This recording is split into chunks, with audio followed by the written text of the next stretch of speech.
Welcome to our channel. Today we how to verify a law firm's credentials with Martindale-Hubbell, complete guide step by step clearly. To verify a law firm's credentials using Martindale-Hubbell, start by visiting the official Martindale-Hubbell website. On the home page, locate the search bar at the top of the page. Enter the name of the law firm or the attorney you wish to verify. Be sure to provide as much detail as possible to narrow down your search. Click on the search icon or press enter to initiate the search.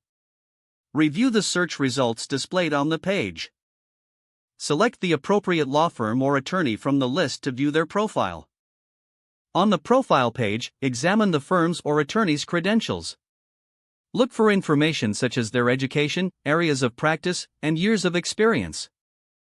Pay special attention to their Martindale-Hubbell rating, which assesses their reputation and ethical standards. Check for any client reviews or peer endorsements listed on their profile. Take note of any disciplinary actions or complaints that may be mentioned. If available, explore additional links for more comprehensive information on the firm or attorney.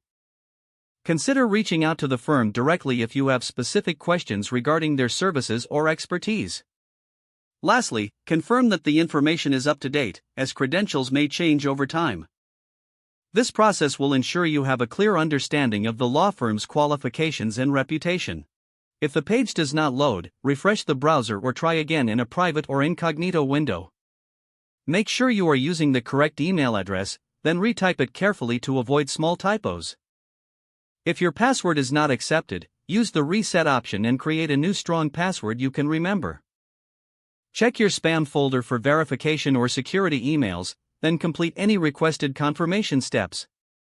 Enable two-factor authentication if available to improve account security and reduce unauthorized access risk. After signing in, review your profile details so your contact information and settings are accurate and current. If you see an error message, note it down and try again after restarting your device and internet connection. Log out when you finish, especially on shared devices, to keep your account and payment information secure. If the page does not load, refresh the browser or try again in a private or incognito window. Make sure you are using the correct email address, then retype it carefully to avoid small typos. If your password is not accepted, use the reset option and create a new strong password you can remember. Check your spam folder for verification or security emails, then complete any requested confirmation steps. Don't forget to like this video and subscribe to our channel for more step-by-step tech guides.